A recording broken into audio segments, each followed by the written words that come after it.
the fragile hound, and then will next be the treasure of someone else. Instead, but there's no one to take words in either way, and there's no way to stay, no way to be paid to worry someone else just to pull you stay, just to make it your own your day, try to walk away. Close this ache you hold, but the me and I the more, きっとそこにあるから。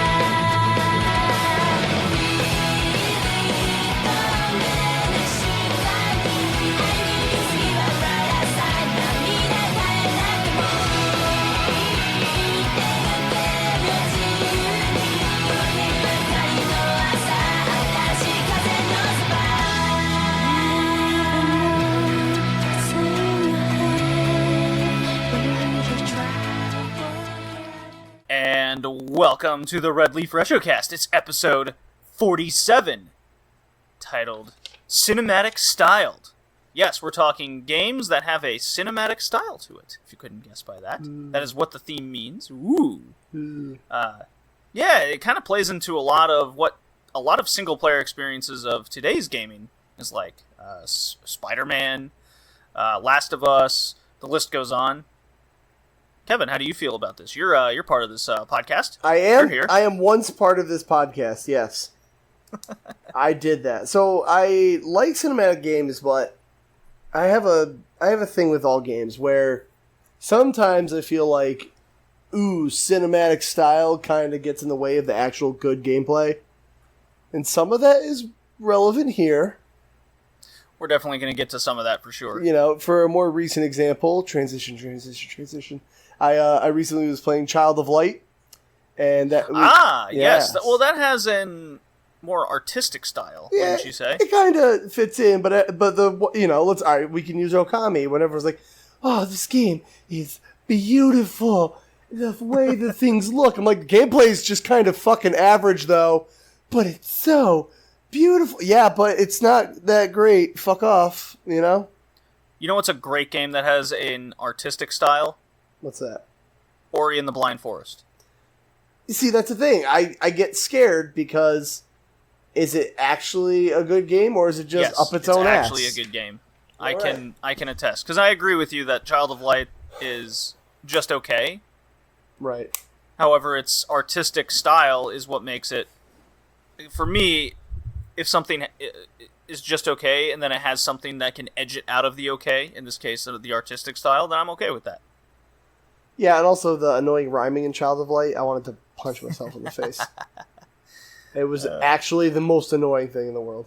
Well, it's not the biggest developed game out there, so... It was made by Ubisoft. Figure it the fuck out. Come on. Figure it the fuck out. That's like two guys from Ubisoft had a side project. I'll give them a side project. These nuts. Got them. That's kind of what we'll get to another game later. Nice. It's like it, yeah. Is that all you've been playing?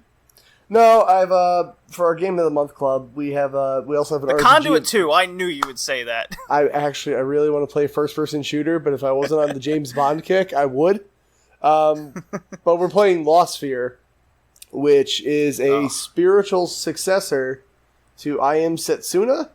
Yeah, it certainly tried to be. Well, I like the game. I'm going in blind. I know nothing about it. I have nothing to spoil my expectations. That game's okay. Just okay? It's it's fun. It's very Chrono Trigger like. Not in the sense. Yeah, but that's fine. And I'm having a good time. The only thing I hate is that you have those Volco suits that you get. I have no reason to use them. I really feel like they're just there, and I've never once felt required to use them. A lot of things in that game are just there for the sake of being there. Yeah, I had a lot of issues with this company, this developer. They try to make these... They have interesting ideas and concepts for their RPGs. Now they've made 2 of them. You just can't seem to execute fully on anything. Yeah, so... It's not a bad game. I like the story. I like where it's going. It's not exactly unpredictable, but... It doesn't have a Metacritic. It's like... I think it's like 60s or 70s. Yeah, there was a lot of issues with it. But I'm having a fine time with it. And this is one of those things where If I looked up reviews beforehand, I would have been like, yo, fuck this game, and my mind would have already been ruined, you know? Sometimes you have to go into a game blind to really appreciate it. At least I feel that way. Alright, Lost Sphere. No results found. Come on now. It's lost. Literally. Dad jokes, am I right? Lost Sphere. Yeah, the game's okay. Oh, it's not spelled like that. Okay. No, that's why. They're fucking cool and edgy, bro. It's Spear. Spear. S here. Yeah, SP here. Yeah. So, yeah, it's okay. 69. Yeah. Nice. Yeah. We're mature. Have you, so you've played it, or, yeah, right? Yeah, I played a bit of it, and I stopped rather quick. I thought the story wasn't doing anything for me. I thought a lot of the systems in the game, again, were just there for the sake of being there, rather than actually serving any purpose. It just felt way too generic for me, and I was not having it. Right, okay. Yeah. I get you, dog. Especially when I haven't played so many other better RPGs out there with Right. storied histories. I'm like, I can definitely play one of those instead. Okay. Yeah. So you hate fun. Yes, that's exactly what I said. No, that's pretty much what I'm getting out of that. Honestly, it's fine. Not worth $50. I'll give it that. And then I've also been playing... that's another big thing with what they're presenting to the gamer. Yeah. With its high ass price tags. No, I caught it on a $15 sale on PSN. So. Oh, that's a little bit more doable for sure. Pretty sweet. What else have I been playing? Cuphead, because my friend quit. That game's therapeutic. That game's therapeutic as fuck, man. You think so? It gave me, I think, multiple brain aneurysms. I love it. I love the finding the pattern, learning what to do. Like, I found that game actually really fun to be like, I got the pattern, I know what to do, I just have to, like, up myself one more notch to be good enough to beat this. And I was like, alright, this is fun. Once you find a weapon set that you like, you're pretty much good to coast. I pretty much use a shotgun and the homing missile. It's a good time. Yeah, I like it. I'm almost done with it. What else? Monster Hunter Generations. I might have a problem. Still chipping away at that? I might have a problem. I'm trying to just do the key quest, but it's like, yo, I know you got to do the key quest, but like this quest doesn't lock unless you've done this one. And I'm like, okay, let's go do that one. Yeah, this one's like go fishing, but we only gave you like enough to catch 2 fish, and you need to catch 3. So make stuff. I'm like, where do I make this stuff, bro? I don't fucking know. Like, go do stuff. Like, fuck off. That's the thing about Monster Hunter. It almost feels like it's one of those games I think benefits from having a guide next to you. Yeah. Much like the older Final Fantasy games, with what a junction system would do, and it kind of lays it out for you, so you don't have to go through the whole trial and error process and start big chunks of the game over. Yeah, so I have to. Right now, I have to get 3 Brodka fish, but like. I have to go get some mega fishing flies and not the Brodka fish. I hate this fucking fishing quest. And I'm like, all right, I want to only do the key ones, but then I'm like, I might as well do all of them because I don't know what the fuck a key one is at this rate. So my life sucks, is what I'm trying to say. Oh wait, I have enough to make one. I forgot. Yay! Ooh. So life is good again. I'm like looking over my stuff real quick before I'm like, okay, I'm putting this down. I need to do things. I'm stressed. What else is there? Hold up. I was playing one more game. Vice City. I just started it with my friend. GTA Vice City? Yeah, that game didn't age well. No, we're going to have fun. I actually think GTA 3 aged better than Vice City. You know what's weird is that, maybe it's just me, but if you play GTA, maybe it's just HGTVs, it has like a ghosting effect all over the screen. At least 3 in Vice City did. I don't know if you've seen that. No. Oh, man, I don't know. There's like a weird ghosting effect in this game, and I'm like, why is everything ghosty? Huh. Stop. Maybe if you go back and play it now. Go away, kitty. Smack kitty. Oh, he's always like this when I get home from work. Oh. He's always just, you're home! Oh my god! I can't believe it! Yeah, it's like, pets do nothing but love and, care about you. Yeah, he's smothering me. What a fucking dick. Oh, and Dead Cells I'm dabbling with, but I have nothing to report. That's as usual, yeah. It's kind of like my back burner game, because I know I'm not going to beat it anytime soon. Yeah. Oh, and I'm moving. Yay! You found a place successfully? We did. I will... Not this is backstage politics, but I'll let you know if that interferes with anything, but I might have more space to record stuff. I might not also. Probably won't. Well, as long as there's a laptop and a microphone, you're fine. And, Tina, stop cooking! She'll love that. Oh, yeah. Yeah. I remember I recorded a podcast or something once, and my mom was blending something in the background the one time I visited home. It was very funny. You were just like, she's like, J&A, can you hear this? I'm like, no, Mom. Yeah, no, I cannot hear the loud kitchen appliance, actually. Thanks. Oh, actually, big smile on her face in the background. She totally did it on purpose. You want to know the one thing that does suck about where I'm moving to? I have no space for, like, all the disc-based games I have. So it's like, all right, maybe temporarily I'll put them into CD sleeve. I'll store the boxes away, and I'll reunite them one day, right? That is something I had to do because I moved so much. Yeah, it's easier. Oh my god, it's there's something therapeutic about when you, and I don't have them. I have one alphabetized. Right? I'm not doing one CD that. binder. No, hear me out. I have one alphabetized, and that's the PS4 games. Right. Everything, all the other binders are not alphabetized. So there's something kind of therapeutic. It's like, okay, I'm playing something for the podcast, or I want to pop something in right quick, and you flip through it, and you have to search for it, and you realize, oh, maybe I want to play that one. Ooh, this is cool. Oh, I have that. So but here's the thing. I was like, I'm going to get a 400 disc binder off Amazon. I mean, that should cover a majority of shit, right? What is that, half for you? Yeah, a little less than half. Yeah. So what I did is I started with the Wii U games, put them in there. There's not that many of them. Then I went to PS2. I left a couple pages blank just in case I get more Wii U games for whatever reason. Yep, good plan. Yeah, put that in there. And then PS2 games, I was like, oh, fuck, I filled the whole thing. And then I'm like, dude, if I ever buy a new game, like, fuck alphabetizing it because I'm going to have to readjust everything, number one. And, like, I guess this will prevent me from buying more games than I need because I should play these, you know? It should deter a little bit, but what will end up happening is you'll start, like, double dipping on one. You're like, okay, this is a series. I'll put 4 in one sleeve part. I mean, look, if I have to, I have to, you know? So, actually, an example I got to... Oh, yeah, so I went through 400 disc binders, and I still needed to fit 360 is the point of that.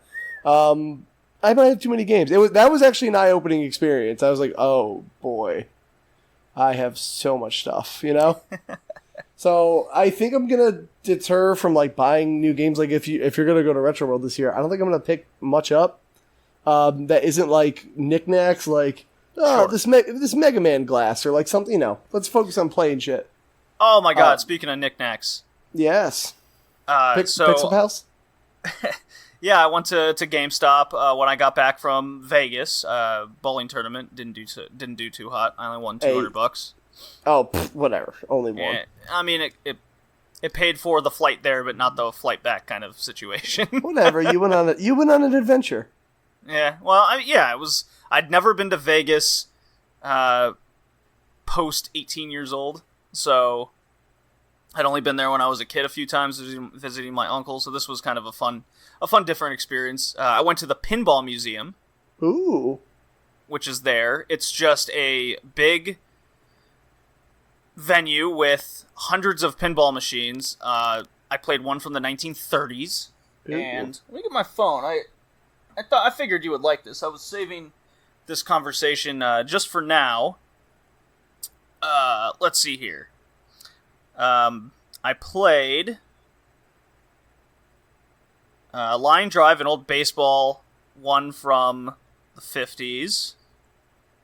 There was the Flintstones one, which, of course, it was like 3 times the size of a normal pinball machine. Wait, Hercules, you said? No, Flintstones. Oh, because the only one I know that's big is Hercules. Yeah, Flintstones is really big. I don't know of any other oversized ones. Neat. Yeah, a lot of the ones from like the 60s and 70s all kind of look the same. They just have different artwork on it, like Strange World, and they're all by Gottlieb's. I think that's right. Gottlieb's? Gottlieb. Yeah, Gottlieb. Those are all the same machines. Neptune, etc., etc., Golden Arrow. My favorite was that... Oh, I played authentic... They had some authentic old arcade machines, too, like the Space Invaders one, but it was set up in this kind of Vectrix system, which was really cool. Ooh, you love Vectrix. Yeah. Creature of the Black Lagoon and Twilight Zone are really tough, but they're fun pinball machines. My favorite was probably this Freddy Krueger pinball machine, and it was actually right next to a golf one that's my picture's off. It's called Teed Off. Those were my two favorites. Ooh, the Freddy I have Krueger that. And Teed Off. I have that on one of the collections I have. I think I have it on the GameCube. I think I do. It's on a Gottlieb collection on GameCube. So I want to look at that. It is a Gottlieb machine. Yeah, cool. Look into that. I'll have to. Yeah, send me that. Send me the name of that one because that'd be really fun to have. I often do pinball collections. Way too many. Yeah, I played this one called... Oh, Colin's almost home. Yes, Colin is joining us, but he's running a little late, so we went on with him. I see. That's probably Assassins failed. Yeah. I played this wild machine called the Pinball Circus. Only 4 have been made ever in existence, and it's this giant vertical-like pinball machine. The big issue is there's so much shit inside it vertically that you can't really see the ball very well. Right? It's a really cool looking machine. I'll actually send it right now in the chat so you can see. Yeah, I'm trying to find it once you said it, so please send it. Yeah, I'll do it in I'll just throw it in the Discord right now. Oh, you do that because I sent you the Gottlieb thing in the chat. In the chat. Okay. Shit. All right, here we go. See, Rover there eBay. I don't whatever. Yeah. My cat is just going nuts with a toy. Is there a fucking mouse like hanging around you right now? Oh yeah, he is. Your files are too powerful. Okay, fine. I won't put it in there. I'll put it in the messenger. Okay, riveting conversation. I know, but this is very importante. It is important. So we wait for your reaction. Must find Discord. Oh It's no, not Discord, it's in Messenger. God damn it! Oh shit! That thing's wild, right? Yeah, that's weird. Yeah. So if not being able to see the ball was a problem enough, there's 3 paddles, right? 3 switches. Right. And they're all offset from each other. So the ball just shoots down the middle just way too often. It is a quarter sucker of a machine. So and a very flippers cool... are so small. Yeah, a very cool concept, a very cool looking machine, but just a very pissed off experience playing that machine. Yeah. Like I got hosed a couple times on the Twilight Zone one and Creature of the Deep, but at least I felt like it was my fault. Right. On those. But that Wrestle Circus one is just for show. It's like no wonder they only made 4 of them. It's impossible to play. It reminds me of a Funhouse. Have you ever played that, but like vertical? Yeah, probably a similar concept. It's a little easier. But and then my mom played the one right next to it. It was called Medieval Madness, where you have to destroy a castle and its walls and knock the drawbridge down, and it simulates like throwing a cannonball into it, and you just keep destroying the castles. That was really cool. That was a really fun machine. So I got to very much experience a lot of different pinball machines from different decades and eras. It's if you go to Vegas and you want to do something, especially if you're a gamer or an avid pinball person, go to this place in Vegas. It's just outside the Strip, very easy to get to. It's free parking. All you do is stick your money in the machine, get your quarters, and you go play. Yeah. I need to go to Vegas. You go to Vegas, and you need an excuse. So, get good at bowling, and then in 2 years, qualify for the Nationals, and that's when it will be in Vegas again. And what time do I have to go bowling? Come on now. Every Wednesday night, like I do. That's a jiu-jitsu night. Pick any other night. Sure, there's leagues. And then I finally beat Red Dead Redemption 2. I finally beat it. That game has an ending?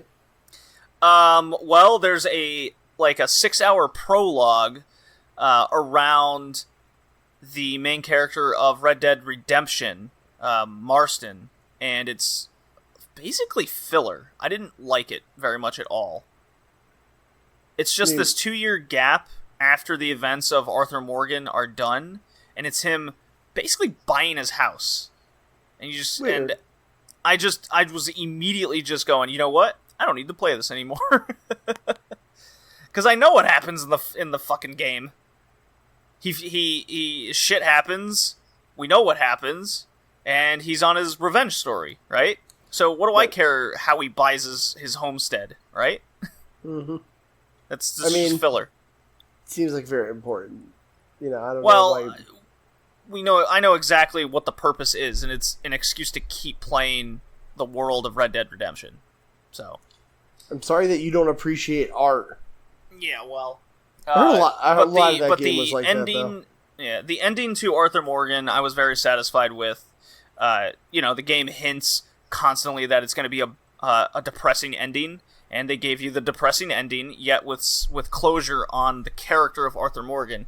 Kitty, you are being real bad all night, all day, since I came from work. You're all over us. He's being a bad kitty, Kevin.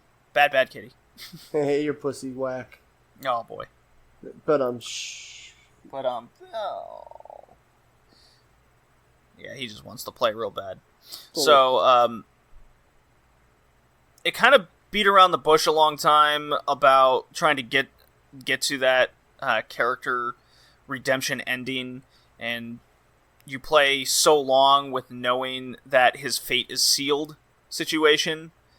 So I see that's why a lot of people are just kind of demoralized at the end of the game. And then there's weird plot happenings where why do these characters keep making the same mistake over and over again when they know the end result? They even say it in the dialogue, so that kind of threw me off a little bit, just in the story perspective part. Yeah.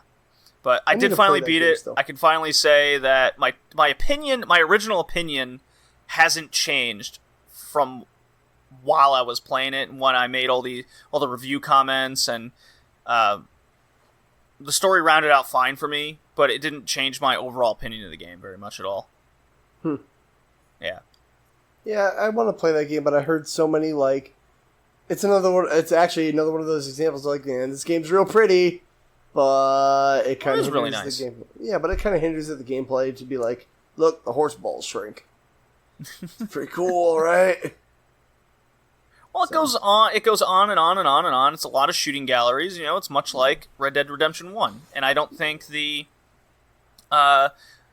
missions varied enough to keep my interest. Right. Yeah. So. Yeet.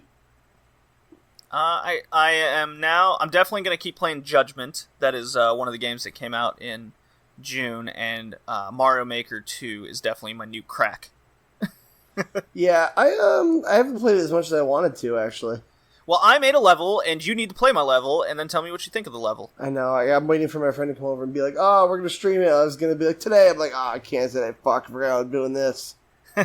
So, and then I don't know. So when I go to Florida, I'm going to be like, maybe. I do like the little story mode that they added in there. It's just kind of something I can just play a couple of those levels before bed. But if it's anything like I experienced last night, it goes, shit, an hour and a half has gone by already? Where'd that go? It's pretty fun. I had people sending in a couple levels when I was streaming it. Pretty good. Did you try mine or no? I wasn't aware you made a level, Kevin. You should send me your little code. Oh, no, you didn't know? I didn't know. You should send me your code. And will. send me level codes of ones you recommend. I have a couple, actually. Yeah. Just search fuckface on the Mario Maker search engine, and that's me. Oh, okay. That's not. I wish you could search by... Can you search by names, or have I not figured that out? You can, but it's not easy to do, of course. Yeah, they should fix that. Yeah, Nintendo, you know? Yeah. Alright, let me play this drop, and we can fucking move on to these two topics and get to the theme right fast. So. Deal? Nah. Meh. Alright. Click, click. Here we go.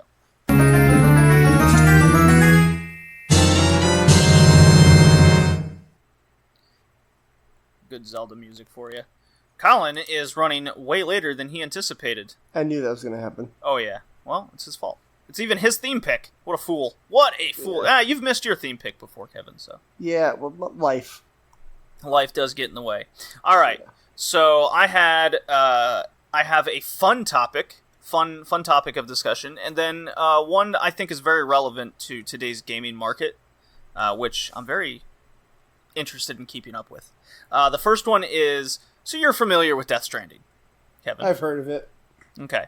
You've seen the overhyped trailer that everyone still doesn't know what the game's about, and it looks like it's a Metal Gear game with more weird shit, right? I'm not falling for it yet.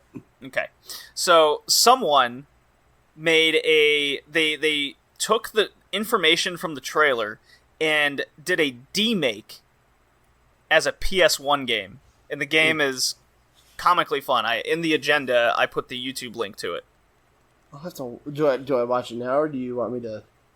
Oh, you can totally watch it now. It's like 5 minutes. Oh, You can- we have you a can- podcast to do. I know, but you can definitely sift through it right quick. Just take a look at it and give us your live reaction of what it is. It's quite awesome. I'll scroll through things. Hold on. Dun dun dun dun dun. I was just watching Slammiversary. Sorry. How'd you like Slammiversary. Tessa Blanchard, Sammy Callahan? Not. That's the one match I gotta watch. I'm getting up to everything else. How about Cage and Elgin? I thought it was pretty good. Two big hosses just rolled around, sweaty on each other. Okay, I'm glad you liked it. I was a fan as well. Just those two matches were the only ones I was interested in. Everything else it seemed like pretty much filler to me. Nah, LAX was cool, even though they lost. Yeah, they're always cool though. Santana got hurt though. Yeah, bummer. All right, Mountain Pass beat. This is what the fuck. This just looks like LSD Dream Emulator. The thing is, I can't even tell if it's a demake because I don't know what the actual game is.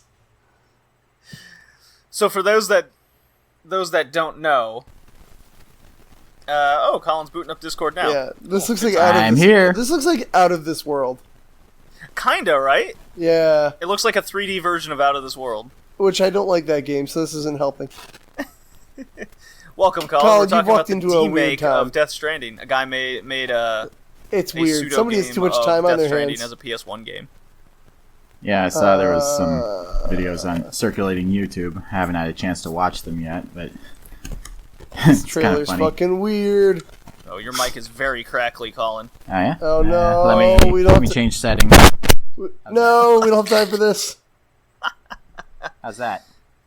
That's better, but now you're real quiet. Oh, fuck. Damn it. Now? How about now? Hey, that's good. Good. Don't touch anything. Okay. Just changing settings. Don't touch on the anything, mic. including No. your penis. Don't do that. You didn't tell me I couldn't do that.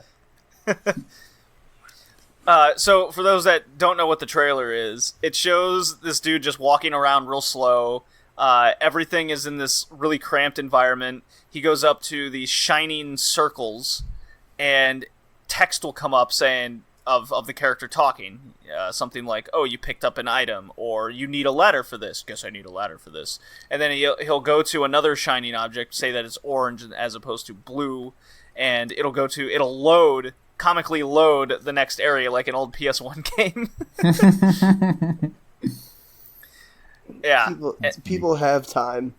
And then he'll he'll get the ladder in that area, go back, it loads again. It's really funny. He goes back to where he needed the ladder, puts the ladder up, and then when he gets to that blue circle that's at the top of the cliff, then it does the whole like static crackling, and then it shows a bunch of like the shadow creatures around him, and so it really gives off a pretty cool artistic environment feel. So it almost feels like the game could be made as a PS1 game, and so when Death Stranding does come out, it could be a new comparison of like maybe this idea would have been better back in the mid-90s. Fucking nerds.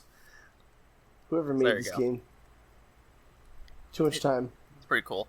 Have you guys played auto chess at all yet? Give it a No, go. I don't Never understand heard what of it is, and then I got it explained to me, and I said, that sounds dumb as fuck. So I played a good half hour of it. Well, so it takes like half an hour. Okay, Colin, you're not familiar with what it is? Nope. Okay, Sounds so like automatic MOBA. yes, it's more or less that. So what you do is you pick your characters. They get stats and the like. You anticipate what character is going to level up and how they're going to level up, and then what skills they're going to level up with, etc., etc., etc. Then you just hit go, and everything happens just like a MOBA would, just in automatic from there. So it's all about setting up your team and how they progress on their own from there. It's an interesting concept. It's like the new big thing that's going around in especially online gaming. I just dabbled just to get an idea of what it is, and I definitely see the appeal of it, because then it's all reliant on strategy and prediction. Right? Ah, yeah. Right. So, I don't know. We'll see. We'll see how. I look forward to seeing how all the other companies will try to copy it, which a lot of them are already doing. I heard this be talked about. I was like, this sounds like a clicker, but they invaded the MOBA space. And I was just like, okay, I guess if I want to spend time not playing a game, this is a good way to do it. Yeah, right. I don't know. It's for somebody, it ain't for me. So, the last little topic I want to bring up is I've read 7 different articles over the past few days alone of the live service rapid decline. Ah, yeah. Yeah. So Yeah, we knew it was kind of inevitable, right? Yeah. It wasn't sustainable. No. So the one I'm gonna reference the most is the Polygon article. I think it's the most simplistic to understand. Polygon reports Apex Legends' regular player base has declined 80% since launch. And this is in regards mostly to Twitch viewership and the YouTube videos and the like. Games like Call of Duty 4, Battlefield 5, despite success to some extent, saw the company still lay off workers because they didn't, quote-unquote, meet expectations. They expected them, obviously, to do much better along the lines of, let's say, Fortnite and the like on that. Division 2 seems to be doing okay, and this is attributed a lot to its proper launch of content, right? And the game's not fucking broken. So that's what a concept. The game actually works at launch, and then a quick turnaround on its post-launch content. So that's in regards to the aforementioned roadmap that a lot of companies lay out. So you don't put out all the content at once; you lay it out on a road for later release. Well, Division 2 launched a full game with all the content, and then they added to they had the roadmap pre-planned out. So good on Ubisoft for actually having a plan and executing the plan, rather than just going, we're going to come out with the shit game, and then the rest of the game will follow. Yeah, but then you're putting money into a promise. And what if they just go, nobody bought the game, fuck all this shit. Exactly, and that's what that's where the article continues, where games like Anthem, Fallout 76, and even Destiny 2, because of their rocky starts, have failed to retain the players, and because now their post-content isn't delivering as well, and they're canceling post content, it's not bringing in the new players either. So, right. So like, it's damned if you do, damned if you don't kind of thing. You know, it's like you got to gamble on the fact that I'll buy this game, and maybe I'll get content, maybe not. But like, you have to keep people in. You have to have put a game out good enough so people will play it. But then you have to hope they don't get bored in time for you to put new content out to make it worth it. Yeah, and I've seen a lot of I did the Twitter dive, you might say, of what was the issue with keeping players in COD 4 and Battlefield, and they both those had different issues.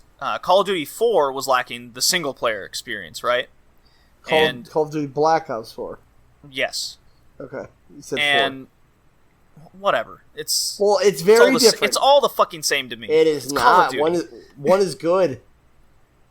Well, it's lacking the single player, and with Call of Duty's lack of engagement, according to a lot of the Twitter posts in the deep dive, is the single player seems to be a way to have brought in an audience because it gives them an experience to gain the controls a lot quicker than being posted online all the time, right? Mm-hmm.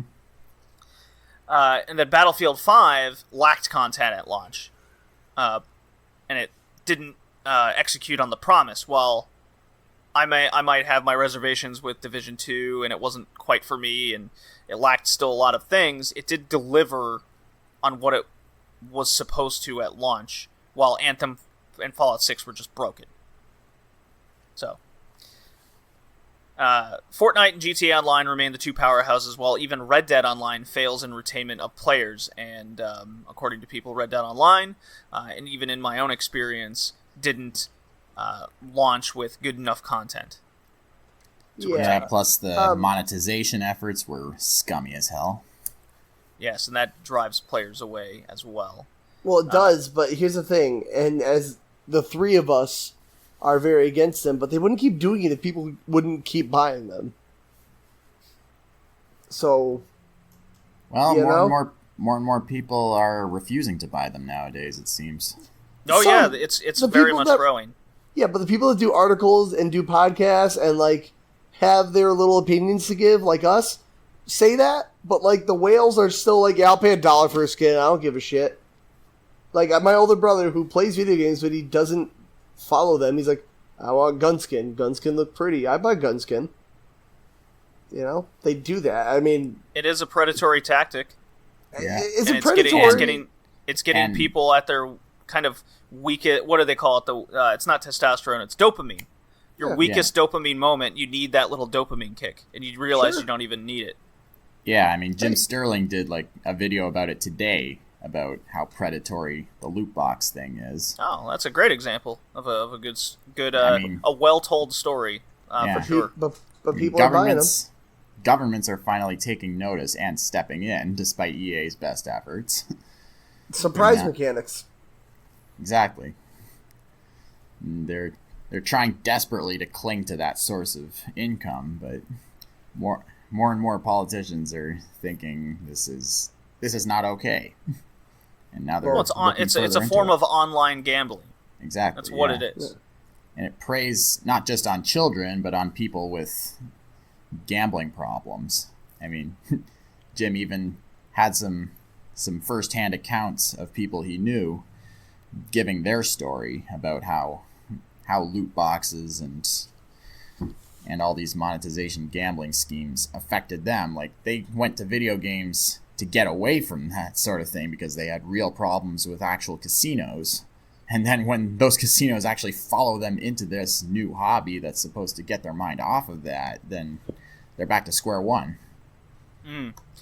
Yeah, Europe has a very strict issue on online gambling and the online casino market, and it's definitely, they try to regulate it, but it's very difficult, especially with all of the different countries involved. So gaming, just tapping into that market is a very dangerous area. So I'm gonna have to definitely seek out that Jim Sterling video and watch it. Then that sounds very interesting. Yeah, it's sort of a follow-up to his one from last week, too. Okay. Yeah, so... But here's the difference in why a lot of these live service games are in this rapid decline. And here's what I truly believe. A single-player experience can coexist amongst the gaming market, among other games. You know, Last of Us can coexist with God of War, right? Yeah. So you play the X amount of hours, you finish the story, and you can move on to the next one, right? You're not stuck playing it. While a live service game cannot coexist amongst others. Players only have a finite amount of time, so this becomes a hobby within a hobby environment. You have to devote so much time to a single game rather than more than one. You know, you have this live service, and you have to live that service, as a play on the word there. Right, and I, as somebody who just stopped playing online games for that reason, I can't, like, all my friends want to play Monster Hunter.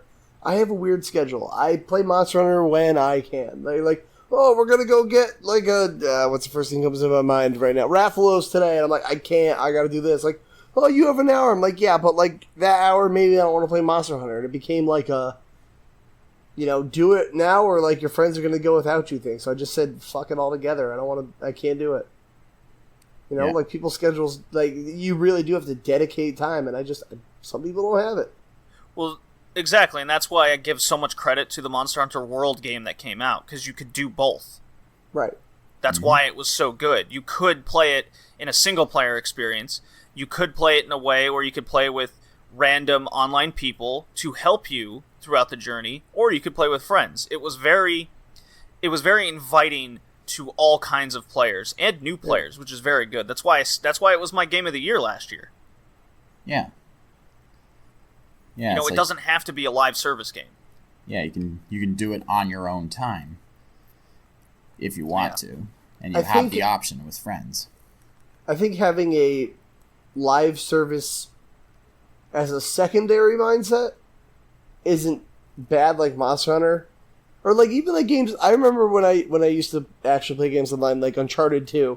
It had a great campaign, and then like you were saying before. All right, I played the campaign. Now I'm going to go play some online while, I wait for the next thing to come out. That's like a perfect model to me. Yeah, that's another example. When I was in college and Uncharted 2 came out, we adored the story, and then we wanted to keep playing the game. Well, what's the way to keep playing it? That online mode, and that was really fun. Right. Yeah. So. But when you've got entirely online, you're basically committing to a huge time commitment, and that's, like you said, JD, people don't have infinite time in their day. Yeah. The most annoying thing is I have one friend who he always wants to be like, oh, let's get this game, we'll play together. I think the last one was like Diablo 3, and I was like, all right, we'll play together, but he, let's just say, has more free time than most people because he does. Anyway, he's home all day, so he got to like a stupid level in Diablo. So now I'm sitting there like, so why am I playing? You're gonna go one shot everything because it goes down to my quest level, and I don't do anything. So like now it's not fun for me, I know exactly what you mean. So like sometimes Monster Hunter World got to that point, but they released enough content at a good enough pace where the higher level players just wouldn't go to that level anymore, kind of deal. But but sometimes someone would help out, right? Right, but that's hard to do. But like if you're doing something that's cooperative, like Diablo, where like all right, it really helps if everyone's on the same page. Yeah. Otherwise, I wasn't having fun. I was like, okay, so now I'm just here playing for an hour while you do stuff, and I just kind of follow behind you and pick up gold. Like, lame. Lame. Yeah, I had a similar experience when I was playing co-op Borderlands 2 with a coworker a few years ago. He had already played the game like 30 hours in, and then we started up a new co-op game, and he just kept sprinting ahead, taking all the big stuff, not leaving much for me, and I just wanted to kind of take things in, but he's like, no, we gotta go. I'm like, dude, come on. Slow the fuck down. Yeah, like, nobody can just play the game anymore to be like, we're gonna, like, go through Well, the maybe story. if you played the game right.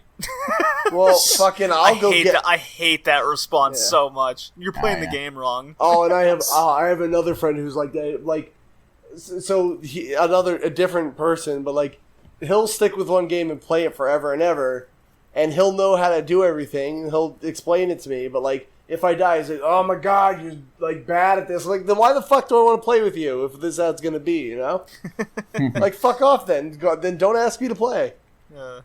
This conversation's taking a turn. Oh my god, yeah. All right. Well, we've been dilly-dallying long enough. That was fun. Let's move on and get to our theme. We're on a pace today. Let's do it. It's strange how video games make you think you're right back in middle school again. No, it's good. Yeah, there was a lot of really good attention to detail, for especially considering it was on the N64, which was known for not having a lot of that because everything was freaking rectangles and squares everywhere. Triangles, giant polygons. Yeah. No, yeah, triangles fucking. The N64, the best system for triangles fucking. Oh boy. The only thing it was lacking was definitely the photosynthesis in our world. Ah. Yeah. It definitely. You know what? You know what had photosynthesis, Kevin? The 3DO. No, it didn't, because then it would be good. It did. No, it didn't. Fucking D-pad. You're a D-pad. Oh, nice one. All right. All right. I have no comeback for that. Yeah. So suck it. Perhaps we here at the Red Leaf Retrocast will never grow up after all, and that's okay. Please consider leaving us an iTunes or Stitcher review to help us out.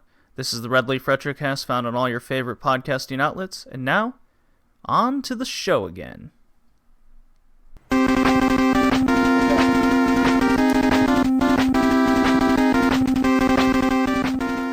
Paste the stick. All right, Colin, take us away on this theme thing.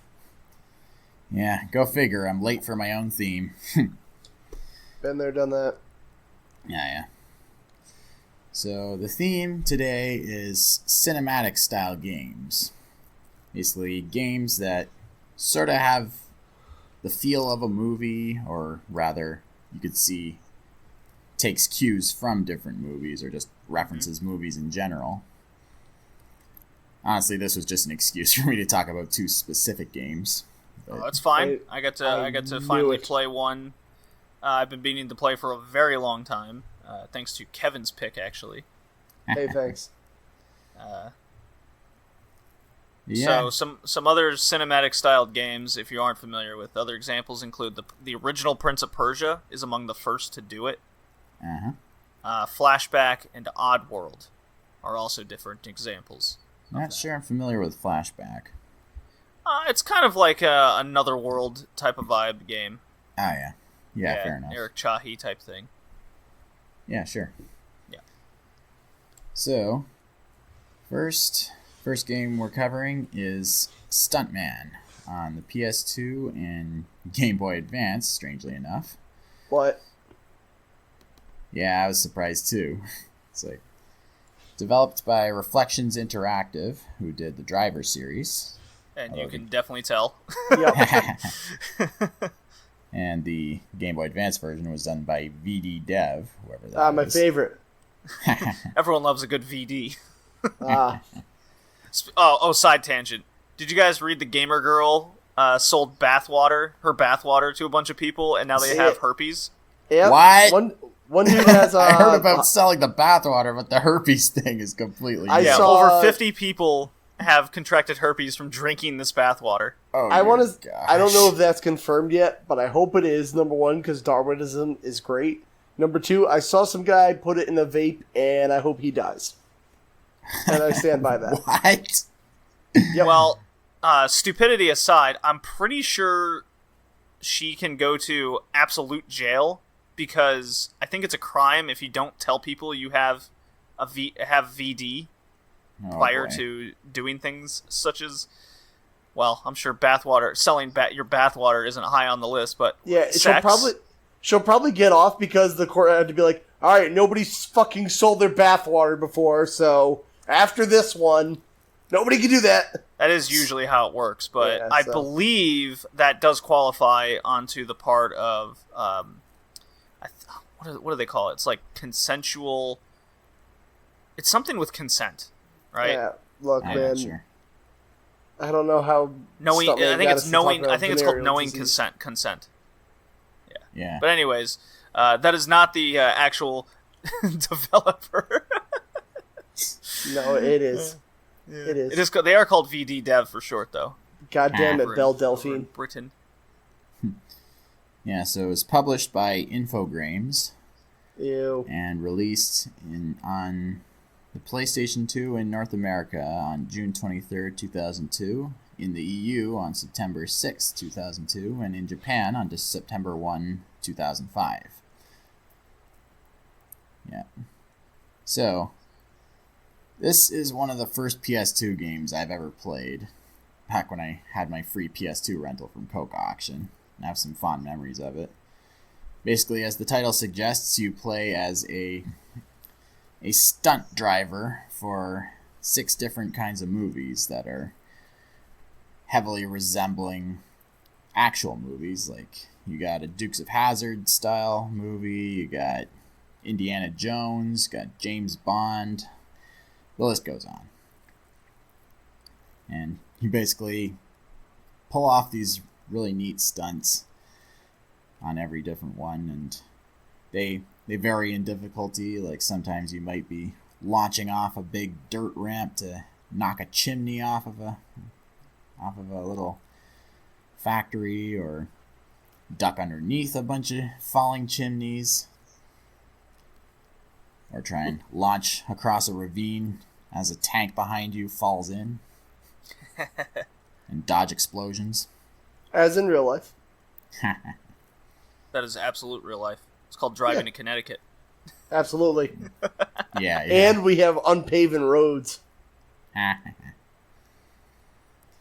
this game is a lot of fun, but it can be very frustrating at times. Yeah, 'Cause it's I like, agree.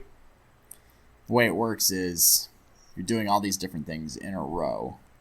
It basically, as you're driving, you see these small yellow graphics on the screen to indicate what you need to do, like, say, a little bomb marker with an arrow next to it indicates where to go close to an explosion, or there's a car icon with a little curvy arrow to indicate overtaking another vehicle, or knocking into a pile of boxes, and everything's done on a timer. So you got to get to certain checkpoints within a certain amount of time. Now, where it gets frustrating is if you accidentally clip a solid object like a telephone pole or an oncoming car, the usual thing happens with you spinning out and losing time. And believe me, you'll be replaying these levels a lot, especially if it's your first time playing. Mm-hmm. It's like, Absolutely, it's extremely tedious. If you mess up one time, you have to start over. There's Yeah, no but when question. you're shooting a movie, that's what you gotta do. Yeah. It's like, fuck all the damaged car expenses. We gotta get this right. That makes What sense. stunt did you have the most trouble with? Hitting the chimney. I think for me it was in the Indiana Jones section where you're going around this temple area. You have to jump on top of this high up platform, and you're on a motorbike with a sidecar, which gets to be extremely frustrating. Tips over very easily, yeah. Yep. Yeah, it's the same with the snowmobiles and like this conspiracy spy thriller type deal. The steering was sensitive as hell. Spun out so many times. That's how you do those sick drifts, bro. And I was also having a lot of trouble with the James Bond section because, actually, yeah, now that I think about it, that's the section I had the most trouble with, because at one point you have to you have to go into a tunnel with a helicopter chasing after you, shooting at you, and if it passes you at any point before a certain car overtake section, you have to start the whole thing over again. And the thing about the helicopter is it only seems to stay behind you when it wants to. It's like I raged so hard on that one. That's probably the peak frustration level, I would agree. For me, the peak frustration stunt is on the Dukes of Hazzard level, the very last one, where you have to go over the cork bridge, or the broken bridge and do a corkscrew. Oh, yeah. I don't know what it was, but anytime I put the car on there, and the car would not turn. So then, of course, you'd fail, and because that's the main stunt, you fail the entire thing, and therefore you have to do the whole level over again. It's the very last point. At least on the helicopter part, you just go off the ramp and run the car into the helicopter. Although the first time I did miss it completely and went underneath, it still let me pass the movie. But after all that, I went, no, I'm redoing this. I'm hitting that fucking helicopter. It must burn. Yeah, there was another stunt where you're driving a monster truck that I absolutely hated. It's like a monster truck driving over all these rows of cars, and that thing is impossible to control. It just flips and spins over the slightest things. And this is made by the people that made Driver, so I haven't really played any Driver games. So. Legend. It is a thing of legend, Colin. I understand that, but as we said, I only have so much time in the day. I must find a theme to play Driver. Well, the one I pitched, technically, you could squeeze it in there.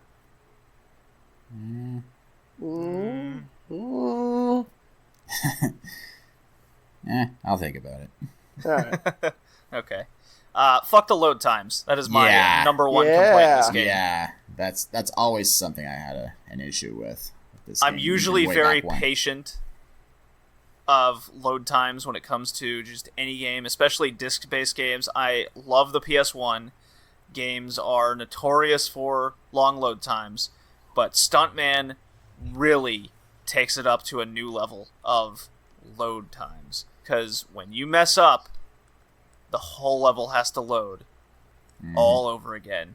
So you will see the movie picture, advertisement, billboard over and over and over and over again for minutes every time. So fuck the load times of this game. It is a huge complaint, and if the load times were better, like re-release this on the PS3 or PS4 or whatever, and the game would be many times better, because then the tedious frustration would be compensated by quick load times. Hold on there, partner. Are you trying to tell me they should re-release a game that's kind of an innovative concept? Yes. Go fuck yourself. Blasphemy! That's the thing. They'd re-release this, and then everyone would get hyped for like a sequel, and it would never happen. Well, this game got a sequel. Yeah, Stuntman but Ignition. like a proper sequel. Guys, come on.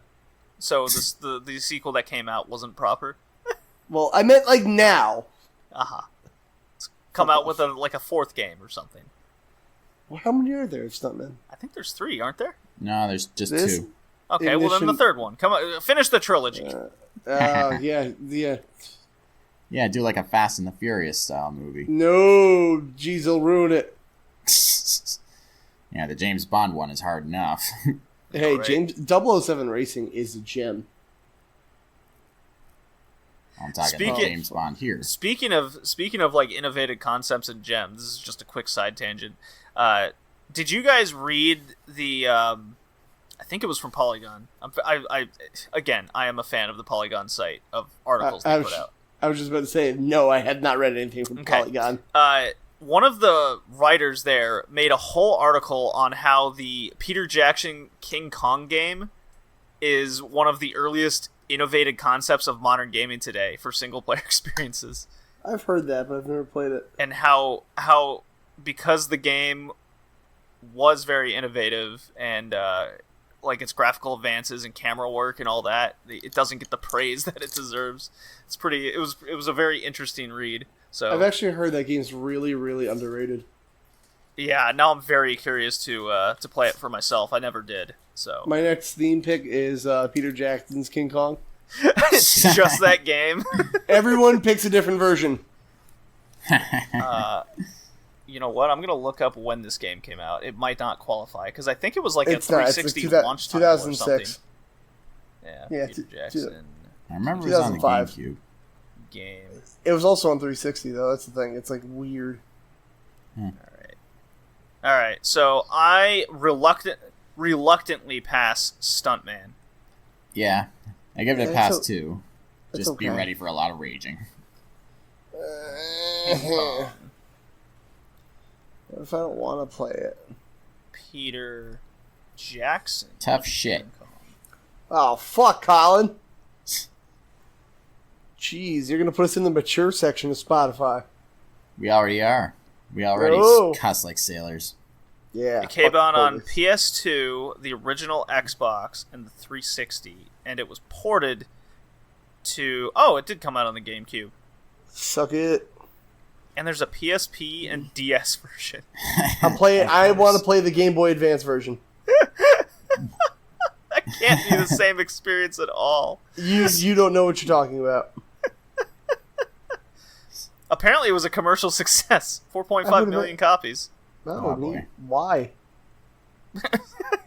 You tell me. You know, King Kong. It got mixed reviews. Oh, well, you know. Can't win them all. Yeah. Fucking hate people. All I understand about it is that it's like a first-person shooter. The Game Boy Advance version and DS version are notoriously bad, apparently. Wait, there's actually a GBA version? Yes. I was just being an my asshole. goodness. Oh, I hate everything. So there you go. Alright, well, I'm playing that. Alright, next game, Colin. Cool. All right. Next game is Spy Hunter for the PS2. Developed by Paradigm Entertainment for the PS2 version anyway. Various other versions were done by various other developers, including Midway Games, but let's not go too long here. And it was published by Midway Games. It was released in North America on the PS2 on September 24th, 2001, and in the EU on October 19th, 2001. And this is a remake of an arcade game from the 80s in which you do many of the same things as here, but in a top-down perspective. Hey, Yeah. Side note, I just to refresh my memory, I looked up Spy Hunter on YouTube, and it says full game playthrough, and the game is only apparently an hour long. It's very short. Yeah, I Yes. just want to put that out there. Yeah, Some guy can fit this whole game into one YouTube video. Oh, Stuntman on the PS2 is like $3, by the way. Yeah. Okay. Yeah, it's very cheap. Yeah. And I remember playing the original arcade version on Shockwave.com back when that was still a thing. Oh, wow. Does anyone remember that? I remember Miniclip. Yeah, there's that too. But Shockwave was my jam. Anywho, I picked this one because it feels a lot like an homage to James Bond movies, along with other over-the-top spy action movies. Indeed. Yeah, just got the kitted out car with the turbo. Why didn't engine you and- pick the NES version? Why the PS2 one?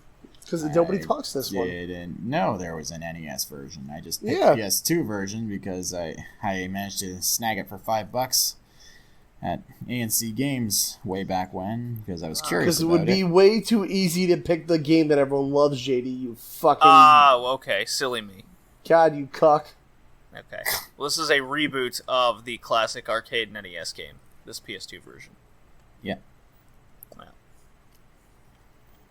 Goddamn So, cuck. game's pretty straightforward. You just drive forward, avoid obstacles, shoot anyone who shoots at you, spray oil on the car to slip up enemies behind you, shoot anything that your organization doesn't like, etc., etc. I mean, it's fun for a while, but at some point, it just starts feeling repetitive. I mean, I get that it's based off an arcade game, but still. I was so bored by this game about a half hour in. Kevin, Yeah. I know we disagree on a lot on this podcast. I just want to let you know, sometimes I do it for a character, but right now I'm doing it for reals. And sometimes we both give each other a hard time. But right now, I'm in full agreement with you. Oh my god, I'm so bored! So boring. This game's, like... It has such a cool idea, but then I'm like, oh yeah, somebody paid full price for this game at one point in time. Ugh. Ugh. Yeah. There's a sequel to this, too, by the way. Yeah, I think I remember that one, but I didn't even bother looking for it. Of course, I didn't even play this one until I picked it for the podcast. And what did you learn? I learned why it's worth only $5 Canadian. Greatest answer. Honestly, this would be like if this was a downloadable title now for PS4 for $5, you'd probably go get it. But like, I don't know, it's kind of like a pickup. Like, you know what this is a great game for? If like my friend calls me on the phone and I'm kind of listening, and I just need something to do with my hands, like that. That's it. So it's like the Candy Crush of driving games. No, don't insult Candy Crush like that. Candy Crush at least isn't ungodly frustrating and time-consuming. Well, it's time consuming. Well, it's definitely time-consuming, in a way. Uh-huh. No, it's not time-consuming, because you have a limited number of tries before you have to start paying money into it. It's a So game to Spider-Man watch was TED released Talks today. too. Yeah, it would. Wait, what the hell? TikToks? TED Talks. Oh, I think Yeah, you watch Tic Tacs in a Hit or miss. Oh boy. Yeah, I don't know. This game's okay. Like, you know what it is? It'd be a really great mobile game. Ah, yeah. Yeah, that would make sense. But that is as far as I would ever want to take this. Like, this, I can't imagine this game held its... What can somebody look up what this game retailed at when it came out? Is there a way to do that? Oh, it had to have retailed at $60. Are you kidding me? No, well, 50 I think was PS2 times, right? Well, either or. $50, $60, it's still overpriced. Yeah, I don't know. So I have some bones to pick with this boring mess. Do tell. Don't- Not bother. only is it boring and dull, It's bothering. it is incredibly picky about everything. You know how many Yeah. missions I would fail due to civilian casualties every time? All of them. Yeah, it all the turns out time. you're not supposed every to time. kill people. Who would have guessed? I'm a fucking spy. Who gives a shit about the You casualties? don't. A license to kill is not a real thing. I mean, I don't recall all these spy movies like James Bond where he just doesn't get does he ever care about the casualties? Sure, but you know, people die in the end. It's just part of the spy life. Sorry, I had to shoot you in the head, ma'am. It's for the queen. Yeah, exactly. You know, the queen with no political power is for her. And then M will get mad at him, and then he'll just be like, "All right, I'm going to vacation and fuck some women, and we move on." Why couldn't that be the spy hunter? But no. Sorry, Instead, I have to memorize every single level to the point of enemy memorization of where they are and when they're going to come up, to the point where it's ungodly tedious and frustrating. So therefore, the time-consuming part is me redoing the levels because I accidentally ran into a person on the sidewalk when there's thousands of them seemingly on every level, which is unfair and stupid. Oh, where do people tend to walk, GD? On sidewalks. Alright, cool. So what'd you learn? That I'm playing a fucking video game and it should be more lenient with Oh, me. I'm sorry. Do you want to go play a good game like GTA or something, you fucking idiot? Yeah, and what can I do in GTA? Run people over. Well, this is why Fox News thinks video games are the devil. Oh boy. The Yeah, car I don't changing know. aspects were pretty cool. It was pretty Yeah. seamless. That was cool. I like those. That was fine. Goes to hover car mode and boat mode and all that stuff. That's cool. Yeah, but it's kind of annoying that as you get further in the game, you need a certain amount of objectives to have been completed in previous levels in order to advance. And it can get to the point where you have to get, like, the SATCOM activation things. I found those the most annoying because they were just out of reach all the time. All the time. And then you have to stop the car. and turn around. But oh wait, you're on a timer as well, so now you're rushing it, and then you run into a civilian, and there's a casualty, and then you have to start over. Hey, is this game just Superman 64? Well, it's not that bad, but yeah, it's... I don't know. It sounds like the gameplay is almost exactly the same. you just don't have to run through rings. Well, I mean, not rings, but, you know. People wonder why Midway went under. Hey, come on. They made Rampage. And Mortal Kombat. Yeah, Mortal 1989. or Mortal earlier, in fact. They made Mortal Kombat. You know who also made good games once upon a time? Konami. Whoa, hold up. They just put out the Contra Castlevania collection, so they're okay. They just re-released all their good games from 20, 30 years ago. I'm a simple man, JD. I guess that absolves them of everything. Yeah, whatever. Right? Kojima was kind of an asshole, too, if you think about it, you know? Well, he's making the walk-in simulator of God, so come on. Oh, okay, whatever. He's clearly the genius we all think he is. He's a little pretentious. Yeah. Alright, I'm failing Spy Hunter. Let's move on. I hate that game. Yeah, I'm a little undecided. I think I give it a very, very soft pass, but I probably won't go back to it. You're a kind man, Colin. You're a kind soul. I guess I just Kevin? didn't find No.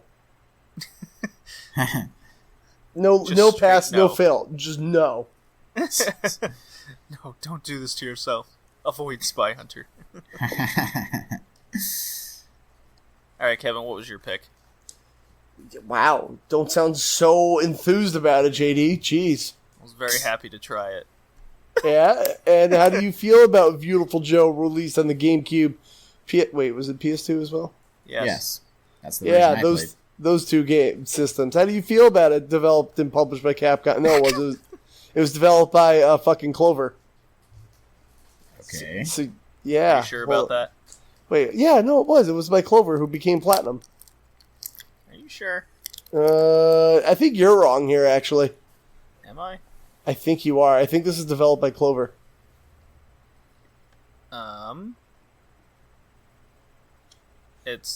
I'm looking at the Wikipedia and it says Capcom. Well, it looks very Platinum and Clover-like. Anyway, game's about a movie watcher who turned into a tonkatsu superhero. It's a 2D side-scrolling beat-em-up with 3D cel-shaded graphics, which, if you know anything about me, makes my dick hard. The game was a low-budget release, focused on increasing the skills of the Capcom 6 developers, and that worked out, really well. All those games came out and were good. Mm-hmm. All of them, right? Yeah, all those Capcom games that came out after... Hey, Resident Evil 4 is an exclusive to the GameCube, but on nothing else. Right. So, yeah, I'll be faithful only to you, baby, I promise. It's a fun little beat 'em up. That being said, there's not a whole lot of enemy variety, and is it kind of repetitive a little bit? But I found it fun in short bursts. I found it really fun. I mean, I loved the combat system. It just felt really satisfying. Yeah. The boss fights were a little hard. I'll give him that. JD was going at a little bit of a tangent. I had a fucking heart attack just playing the first fucking boss. The helicopter is one of the most... I'm going to remember it for the rest of my life. The helicopter in Viewtiful Joe is one of the most egregious first bosses I've experienced in a long time. Hey, some of us that are a little dumber, can you define egregious? Okay, so I probably got about 9 game overs playing on the normal difficulty mode, because there's only one, unless you got the later 2003 release called Revival, and it includes the easier difficulty mode. Thank fucking God I apparently had this version. And that's also on PS2? They call it Kids Mode. Right, but that's also on PS2? I don't know. I don't know if it came out for the PS2. It definitely came out on the GameCube, because that's the one I have. So there's Viewtiful Joe and Viewtiful Joe Revival that both got released. Right. In the same year. And Capcom loves their double dipping. They re-released it with the easier mode because its normal difficulty mode, its only mode at the time, was ridiculously hard and tough. Right. And the best example is that first boss. It's just a helicopter, right? You would think, oh, whatever. But no. It has an extremely high health bar in which your attacks that the game teaches you to learn, right, does almost no damage. And then you have to fight a barrage of enemies that the helicopter drops on you, right? And even though they're the grunts that you've been facing, you still only know a handful of attacks at the time because it's very close to the beginning of the game. And while you're fighting this, the helicopter will go over you and shoot you with its missiles that are very quick. You have to basically guess when the helicopter is going to attack you, right? And unless you trigger, and I didn't find this out, like I had to look up how to beat this boss, and I still got the shit kicked out of me. Apparently, if you go all the way to the right of the staircase, you're in this like mansion hallway, so it makes no sense. But anyways, you go all the way to the right of the stairway. The helicopter will get a trigger to immediately drop all those enemies, and then it'll start firing these giant missiles, right? And the idea is to slow down and kick the missiles back at the helicopter.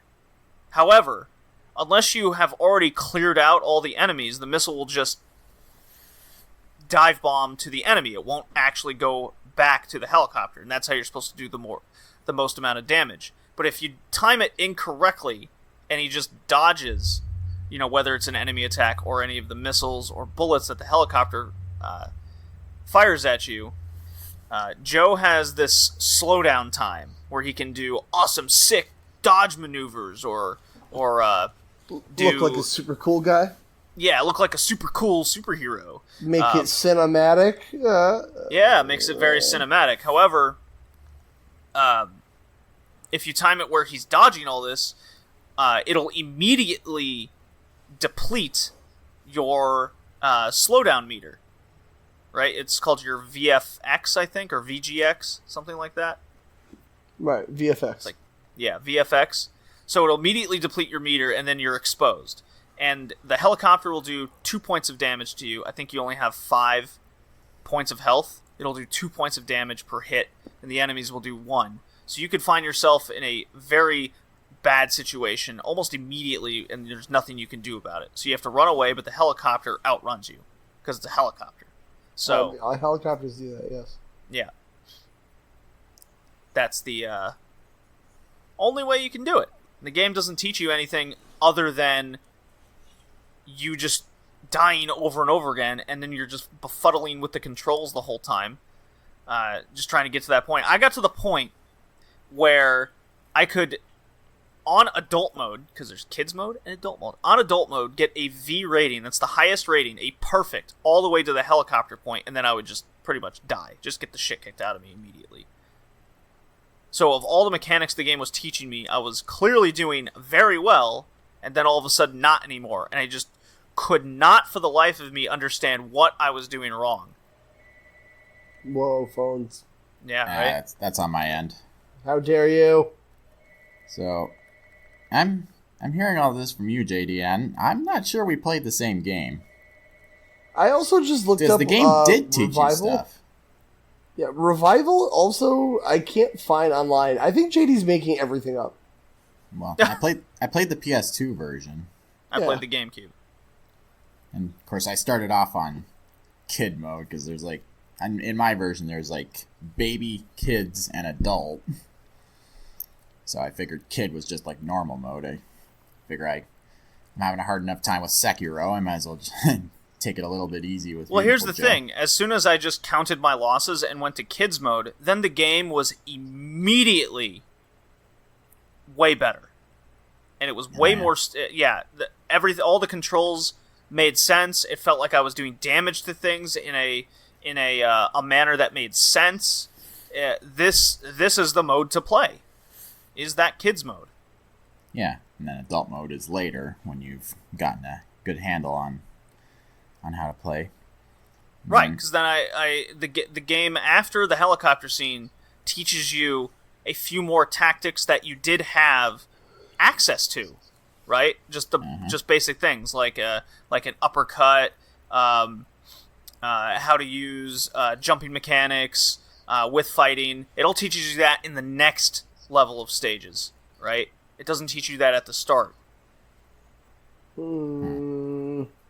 Like, in a direct game way. I thought for sure it did. It teaches you to slow down, right? It teaches you how to dodge. It teaches you to dodge, which is worthless in the helicopter fight. No, if you dodge like one of the mook attacks, just like you just dodge that and then see the slow icon appear, then you can do slowdown time, and then you'll see like the target reticle on the mook, and then you can actually kick him up towards the helicopter. See, the helicopter was never directly above me. It was always to the side shooting. Well, so I was hitting enemies up and nothing was ever happening. I mean, with the move I just mentioned, you can actually kick them diagonal. That's the default thing with the kick.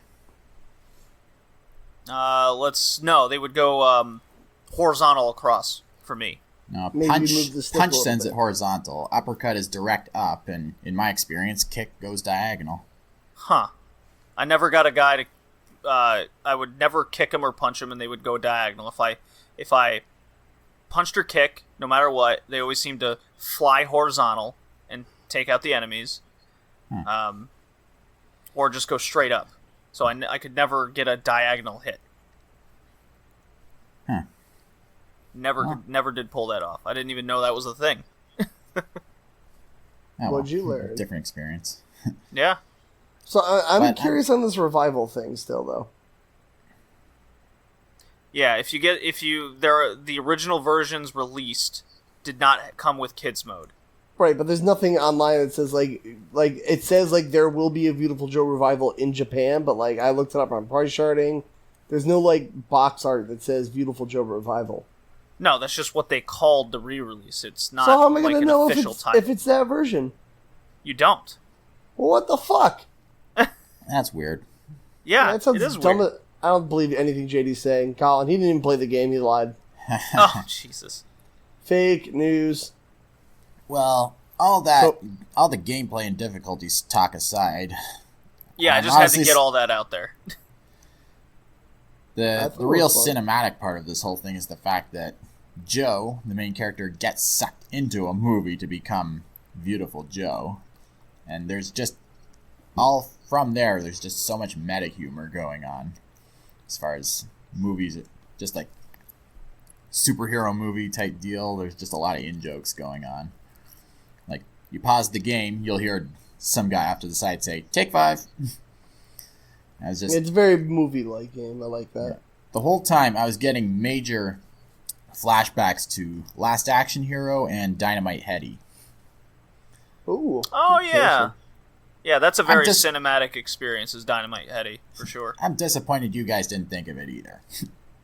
What, Dynamite Headdy? Yeah. Not a game you love that game, really. JD. I do love it. I was too upset with how difficult Viewtiful Joe adult mode was. Yeah, fair enough.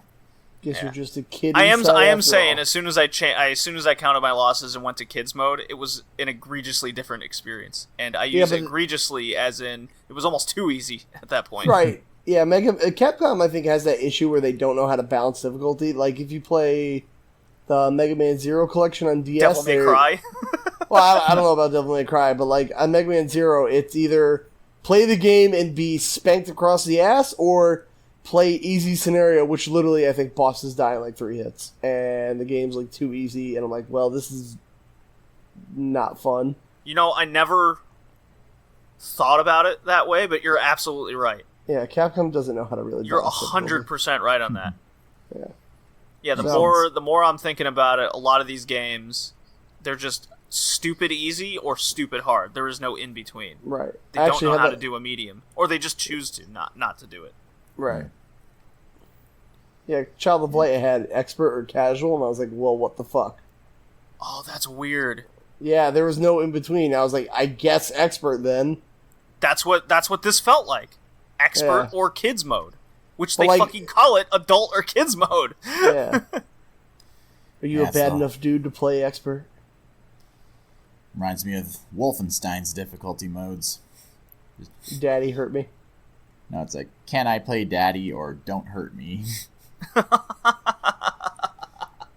Yeah, those are. And when you actually put on "Can I Play Daddy," you see an image of BJ Blazkowicz in like a bonnet with a sucker in his mouth. That's discriminating against players who just want a more casual experience. And I'm gonna write like a 5-page Kotaku article about how this is discriminatory. Fucking, I remember when that came out. Oh god, I wanted to shoot somebody. That was. But I will Kotaku say article. this game's style is outstanding. Yeah, I love it. I'm a big fan of the combat system. When you finally figure out how everything works around, I just think its big flaw is it's very tough controls to get used to in the manner of how quick the game wants you to learn them. Yeah, I didn't have that problem. You also played on kids mode, Colin. Wow. In any case, Are you took shaming him? I took to the controls like a duck to water. They actually kind of remind me of Freedom Planet, honestly. Oh, Interesting. Yeah, just I the can see way that. the way you feel the hits, and the way the hits are executed, just heavily reminded me of Freedom Planet. you know what was an underrated feature is the rumble. Yeah. I really enjoyed the rumble when I was fighting because the rumble would match whenever you would connect a punch or kick. So Yeah. it felt like I was part of it. I was part of the movie. I was dipping and dodging and punching and kicking. It was lots of fun. I was like, yeah, fuck you, Yeah. bat guy. It's really sad. I've Fuck you, man, bat.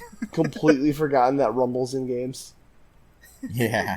It's only like subtle now. I'm like, oh yeah, game my controller rumbles. Oh, Yeah. have you played Bloodstained on the Switch?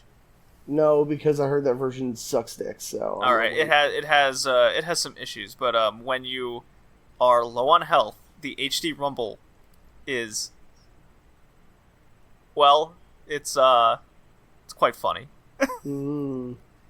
It just Go doesn't stop on. It just doesn't stop pulsating, and because it's an HD rumble, it feels really strange. At least that's how I would Come here, I gotta show you this. Yeah. It's like the trans vibrator in Res, you know. Oh yeah, I get it. Yeah. There's also actually one know what's worse than that. Totally not related. If you ever play Wonderful 101 for the Wii U, I have not played that. every single thing you fucking do in that game, rumble, rumble, rumble, rumble, rumble, rumble, rumble, and it made my Wii U tablet battery last like an hour because the fucking the motor never stops. That game rumbles constantly. I had to turn it off. It's worth playing just for the constant. I'm like, oh, this thing's gonna blow the fuck up. There's gotta be a way to shut that off. Oh, there is. I had to. I was Baby, like, why I- do you I- always I want to can't play do this. Wonderful 101? No reason. No reason. You ever notice how big this tablet is?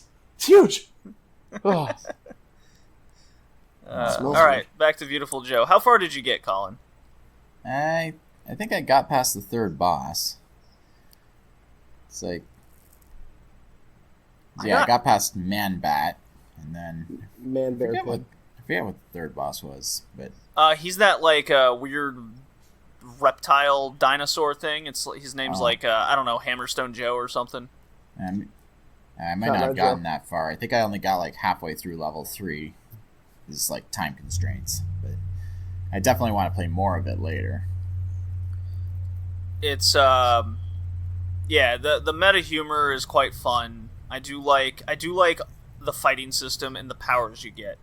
My other complaint are these puzzles that they put in front of you for seemingly no reason.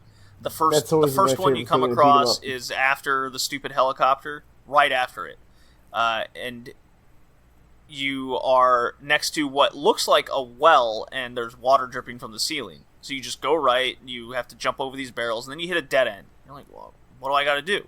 So my first instinct, I don't know what your thought was, Colin, but mine was I got to hit a barrel, back, use the slowdown, hit a barrel, and it'll go back into the wall and destroy the wall.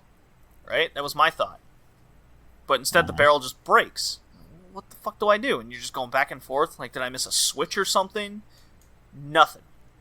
What you have to do is slow down time, that little slow down mechanic, and the water dripping from the ceiling will get bigger and bigger and bigger, and it's not a well it's dripping onto, it is a button, a rock-like cylindrical button that looks like a fucking well, and that will open up the doorway at the end. So I thought, and that's not that's not all the examples of it, of utilizing these mechanics in ways that you just don't think to do, or it's not intuitive. It's not the only example. I discovered it completely by accident myself.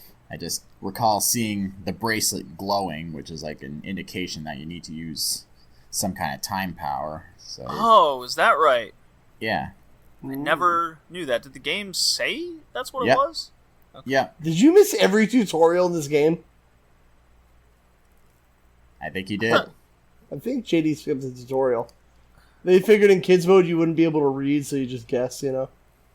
I just thought, because the old superhero, he kind of just goes, when it glows, you have the power now. I was like, okay, cool. It glows and I have power. You mean like a power, like a time-stopping power? But I wasn't aware it was an indication that you have to use a power. When is glowing Like, anything in a game not an indication? Well, I just didn't notice it was glowing. Well, you might need your eyes checked. It wasn't on my mind. So what you're saying is everything in this game that you hate is not the game's fault. It's actually yours. no, I think it was not intuitive. Tell him to give this a pass. I give it an easy pass. I think it's an easy pass for kids mode. Okay. Sure. Yeah.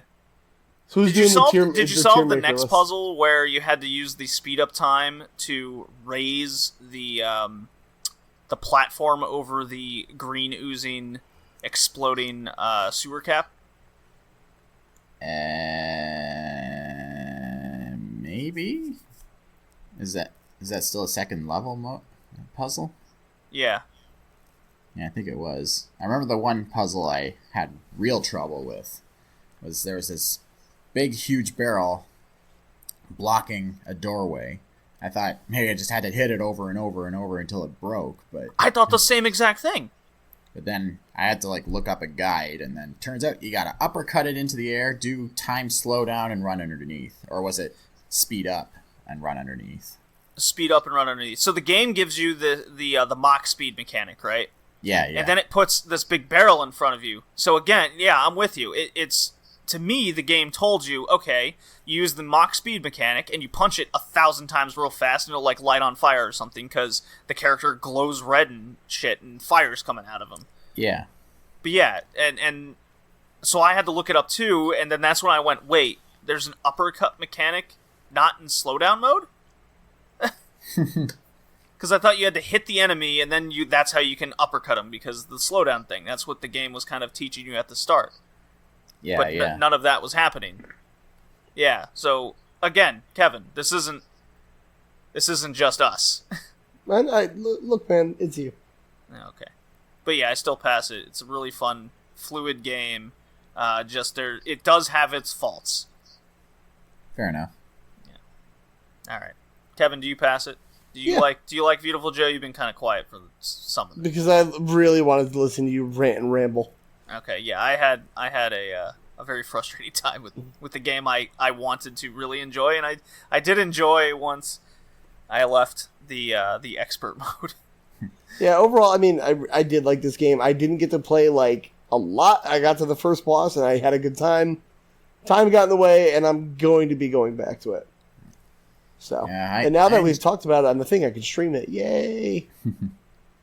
Yeah, I enjoyed it way more than I expected. I mean, I thought it was going to be another one of those overhyped games that I would have high expectations of, but it wouldn't quite meet. But this one exceeded all of my expectations. Yeah. Well, once I started following a guide through all these kind of non-intuitive puzzles that the game does, and I believe it was fixed in the sequel, a lot of these. It was a big criticism, I think, a part of a lot of the reviews. Because there's even a few more. There's an Indiana Jones of a barrel chasing you. So you just got the Mach speed mechanic. So you go, oh, I didn't use it right away, and I tried to outrun it normally, and the barrel hit me. I go, okay, I got to use Mach speed. Down to the bottom, right? No problem. Uh-huh. Then, no more than a few fight scenes later, a bus is chasing you. Oh, yeah. Yeah, I had trouble with that, too. So, you just think the same thing, right? Oh, I just gotta outrun the bus. And then you just end up in this, like, poison gully. You go, Yeah. okay, it's a dead end. What do I do? And then I jumped on the bus, avoided it, and I go, okay, maybe the bus has to, like, destroy the wall at the end. But instead it just explodes, and it just keeps going over and over again. So I'm like, what the fuck do I do? Well, the camera cuts. This is the puzzle solve at the end. The camera will cut kind of this angle when you jump on the bus, and what you're supposed to do is slow down time and what that will do for some reason will charge the bus's exhaust rockets on the back. And I go, why does that work that way? Yeah, that took me. Oh, I had to look it up too. I was like, why? How the fuck does that work? The logic behind why him slowing down time will affect everything except the rockets. Yeah, it's weird. Again, that's not the only example. So the game does a lot of things like that where you just don't get. It's not intuitive puzzles. I don't like it. Yeah. So anyways. Last game. It's mine. Here we go. Mm-hmm. You can get Viewtiful Joe for like $9 across platforms it's on. So yeah, there you go. PS2's like $5, yo. Yo. Alright, so I chose Heart of Darkness, developed by Amazing Studio. Published by Infogrames. There's another one. So, cinematic type people. And also published in North America by Interplay Entertainment. We've covered them in the past. They're the original Fallout creators and Baldur's Gate guys. And Descent. Yes. That's where we covered it, indeed. Released July 1998, cinematic platformer, just like Eric Chahi's other games, like Another World. Mm-hmm. You navigate the environment, solving puzzles, all while not getting killed by the world and shadow creatures. Mm-hmm. The object is to survive, solve these puzzles, and use the lightning cannon that you eventually get, which is pretty cool. It's a good little gun mechanic. This game is tough as nails. Not going to beat around the bush here. It's kind of slow to progress, but I never felt like I didn't understand the puzzles ahead of me. It felt very, very intuitive to what I needed to do. There's a seed in front of you. I wonder what I do. You play around with it. Oh, you shoot the seed. Ah, it grows. Ah. The only trick is to utilize screen-to-screen puzzle solving and how it affects. It's a very unique experience. It's like Oddworld in a lot of aspects. Yeah. It reminded me a lot of that too, with like the pre-rendered backgrounds and the detailed character animations. Mm-hmm. And a game story told through cutscenes, so very much what we're more familiar with today than. But back then, these were very unique experiences. Yeah. For those that don't know, the plot is this redhead kid travels to a shadow world to look for his dog named Whiskey. Why does the kid have a dog named Whiskey? Well, why not? Good question. All right, good point. Name your cat Probably. Scotch. My cat seems Budweiser, to be fair, so... Okay. No, you named frogs Budweiser. Anyways. Sorry. References! Nice callback. Yeah. Game plays off the main character's fear of dark, aka, I hope I pronounced this right, nyctophobia? Or is it nyctophobia? Let's go with I Nike. don't know. Might be nyctophobia. I really enjoyed the fact that the puzzles never repeat, and yet always kind of fall back onto each other. It builds from the previous one. Oh, yeah. Yeah. So it's like this whole seed thing. Oh, it grows. I solved that puzzle. Then the next one that involves a seed, you have to kind of kick it to the right somewhere, and then make it grow. And then the one after that involves a seed. You kick multiple ones, it might go down a river path, and then it will grow or end up somewhere else. So it's utilizing the same thing that you're learning, and then it builds on it. I thought that was very interesting. So what did you guys think of Heart of Darkness, besides its Boring. incredible difficulty level? Boring. Boo. Yeah, I don't like these games. Aw. Sorry, I Does just it fall don't. into the genre of not liking these things, Kevin? For you? I don't like things like this, Oddworld, Mechanaria, like all these like screen by screen puzzle games, out of this world. I'm not into it. I got very bored very quickly. I didn't get very far. Aw. I don't know. I can't give a valid review, unfortunately, because I know this isn't me. So. Well, it's kind of like me if I was to review like a Diablo game and just be, yeah, I get it, whatever. Yeah, I can't even get that far. I'm like, all right, it's one of those. I feel like it's one of those games where I feel like the animation and like, ooh, look how impressive it was takes like main stage as opposed to gameplay kind of thing. So yeah, it's not a Kevin game. It's not a Kevin game. Okay, I can deal with that review. Yeah, Colin, what did you think? I won't shit on it for you. Well, it's the plot heavily reminds me of Commander Keen. Just like little kid has hyper advanced technology that he invented because reasons, and then Phineas and Jimmy Ferb, Neutron stuff, yeah. pretty much. or that. Yeah, that makes sense. And it's sort of the same sort of shtick that you see in some modern indie games like Limbo and Inside. Just like the fearful young child journeying through a hostile world where everything's trying to kill him. Yes. And 2D side-scrolling. Or Little Nightmares. I actually played that pretty recently. Weirdly enough, I like Limbo. Yeah, Weird. people have compared its gameplay to Little Big Planet. Yeah. I mean, Little Big Planet. Yeah, just like the platforming, the climbing the cables, and Limbo. just puzzles. It's not. Yeah. The tone is way, way different, but Okay. the gameplay is. Nah, similar, man, it sounds Little like. Big Planet's fucking satanic as shit. You play some of those user-created levels? Quick, climb this ladder! Hail Satan! Yeah. You see shit on the wall that people have done. These are the insides of my brethren.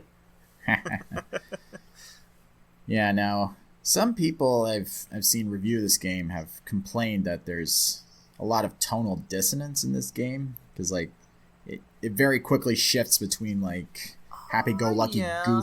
happy-go-lucky goofy to like hyper dark and gruesome. But honestly, I think the way it's executed here actually kind of works because you're getting kind of the unsettled feeling that the kid is probably going through, and it makes for a very memorable experience. Although sometimes it can be a little crazy because I recall seeing a cutscene where it's like this like slime ball guy who's like the right hand man of the main villain. He's captured by the tribe of winged goofballs who come across the kid early in the game, and then he's all wrapped up in vines, but then this boulder starts rolling on top of him from behind slowly. And you can see him trying to get out of the vines, but then he can't, and then you just see his slowly steamrolled, and then one of his eyeballs actually pops. Awesome. And then you're thinking, holy shit, that's hardcore. And then one of the guys pops up from behind. Oops, sorry. I was like, whoa. Well, Mood whiplash much? Well, I think it's a callback to a lot of the old like Hanna-Barbera cartoons, that kind of stuff. Oh, yeah. Looney Tunes type stuff, where it's okay to see someone, rolled over with a steamroller, and then they just crack a joke. Well, 'tis the breaks. Yeah, but at least those guys were still alive. But this guy you can quite clearly see as being crushed to death slowly. Well, he was an evil shadow creature, Colin. He probably deserved it. I will not join the dark side. You must think of the younglings. Yeah. I made a Star Wars reference. Yay, Nice. me! Yay! A prequel reference at that. How dare you? Yeah, I actually wonder how many people who bought this game were expecting something kind of along the lines of the book Heart of Darkness by Joseph Conrad. Well, certainly not me, that's for sure. Yeah. Yeah, if you're looking for that kind of game, go play Spec Ops The Line. Ah. That's about as close as Yeah. you'll get. When do we get to talk about that game? 10 So years the from now. Yeah, so the game, just back to the difficulty. The game is hard as balls. It's a one-hit kill system. Yeah. You'll definitely run into a lot of sections in the game where it's not again, it's not the puzzle solving that's the issue. It's the enemies just killing you quite easily. You'll just get stuck in certain areas. There's a very notorious climbing wall section where worms will come out of holes and grab you. You have to be super precise and super quick with your movement actions. Much like Out of This World with the whole water descending the cave scene. Yeah. You have to be exact with all your movements. It's very much like that. Now they've just added a gun in this instance. Cool. You'll get shadow creatures multiplying. You have to destroy them at their core, and if you don't do it quick enough, they simply grow back, and then you'll just be overwhelmed.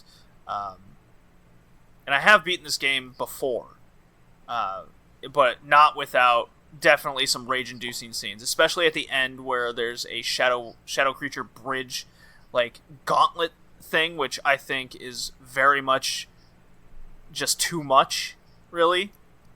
Yeah, I 'Cause think I then you saw just- some Game Grumps clips of that, and Aaron's gonna just have to- raging the whole time. I'm gonna have to watch him do that then, because I raged enough, so I'd like to see someone else suffer as well. But I really enjoy the puzzles. I just think I definitely enjoy Oddworld more in the cinematic platformer. Oh, yeah? Yeah, I think it's the difficulty level that throws me off in this game. Yeah, I maybe. had to pick something, so didn't Yeah, I have think- a kids mode. Yeah, I guess the difference between Oddworld and Heart of Darkness is that Oddworld actually lets you stop to catch your breath. Yeah, that's a fair assessment. You don't get that in Heart of Darkness. It's just one thing after another. And you just gotta, Yeah. and you just can't really tell where the checkpoints are or how far you've gone. Yeah. Yeah, there's no real there's no indication. sense of time. Yeah, unfortunate. Anyways, I pass Heart of Darkness, but Alright. definitely be wary of the difficulty. Yeah. I give it a pass, too. And for similar reasons, just like with Stuntman. All right, Not a Kevin game. 2 out of 10. Not a Kevin game. All right. So, Kevin, then you're not allowed to choose Heart of Darkness as your least favorite. You have to choose one of the other Well, three. yeah, I wouldn't be that kind of scumbag. Oh, all right. I'm glad. I'm glad. This is why we have you on the cast then. Jeez, I have some Not a kind total of fucking moral compass. All right. So our 4 games were Stuntman on the PS2 and Game Boy Advance. No one played the Game Boy Advance game, so that's probably a good reason. Spy Hunter on the PS2, GameCube, and Xbox. I think we all played the PS2 version. Yeah. Viewtiful Joe on the PS2 and GameCube. I was the only one that played the GameCube version. Of all things. And Heart of Darkness on the PlayStation, which goes for about $17 if you're curious. Kevin, we'll start with you. Favorite and least favorite, not named Heart of Darkness. So my least favorite was Heart of Darkness because those games. You just suck. scumbag! No, my least favorite was probably Spy Hunter. That game was just. Yeah. It's a great mobile game. If you want to play it on your TV, I guess. Would have been a great Ouya game. Whatever that means. But beyond that, yeah, it was just boring. I'm sorry. I did not have fun. And then favorite, Viewtiful Joe, even though, you had some issues, JD, but, it can't help you that you need some help in your life. Okay. Yeah, it was a good game. Very stylistic. I think that game needs an HD remaster, so if Mr. Capcom could work on that for me. Well, all they're good for these days are advertisements and pumping out old games of the past. So you might be onto something there. Yeah, exactly. Okay. Viewtiful Living Joe for off- Smash. Living off Monster Hunter. It's totally okay. Beautiful Joe for Smash. I could totally see that happening. Henshin a go-go, baby. Colin, what you got? My least favorite is definitely Spy Hunter. It's just wears out its welcome pretty quickly. It's fun for a while, but then just boring, repetitive. And my favorite, Viewtiful Joe, definitely. Okay. Just love that gameplay. This is tough. It's a tough one for me. My least favorite's easy. That's Spy Hunter. But my favorite's really tough because all three I had major issues with. Heart of Darkness, the difficulty. Viewtiful Joe with its non-intuitive puzzles and its difficulty spike and sense of ease. So the kids mode's too easy, the adult mode's too hard kind of situation. Okay. And then Stuntman has the load times. Yeah. So Search it in your heart. What hurt me the least?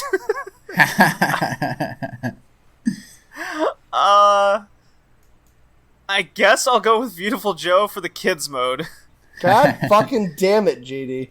So it hurt me the least is once I started playing on the kids mode, I was less angry. Oh, I thought you were picking that as your least favorite. No, least favorite Spy Hunter. That was an easy choice. Oh, okay. 3 for 3. Yeah, so we all three felt the same thing.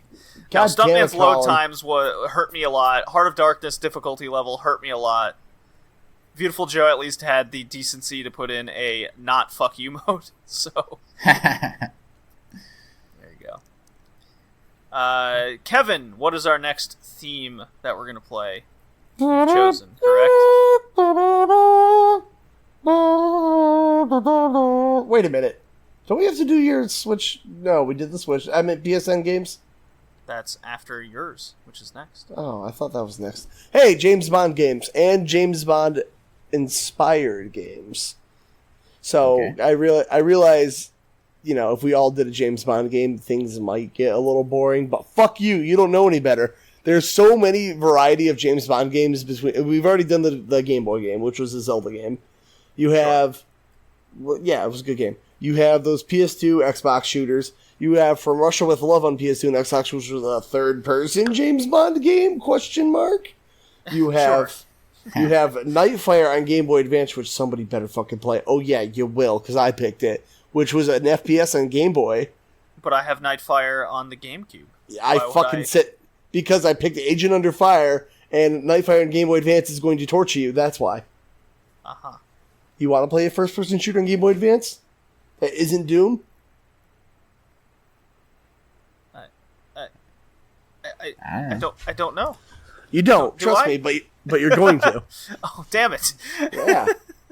It's going to be fun. There's a lot of... And I think we have a couple James Bond-inspired games. Sure. Be that in name alone, but who knows? Sure. So, oh shit, James Bond Jr. exists. Oh, no. Oh no. All right, we'll figure out our 4 games. Yeah, it'll be a good time. I promise. out of I'm on guess, a but I'm yeah, on a James looking forward Bond to the kick. theme. Pierce Brosnan's best Bond confirmed. Peter Jackson's King Kong. Wait. Yeah, that's eligible. Is it? No, No, it's not. It's 2006. Didn't you? Is that what you? 2005. I'm not going by age. I'm going by the fact that it's a movie fucking game about a gorilla. Well, by winter of 2020, it will be eligible. Oh, cool. I retire from the cast. Someone's picking Peter Jackson's King Kong Yeah. in 2020. All right. That'll be my finale.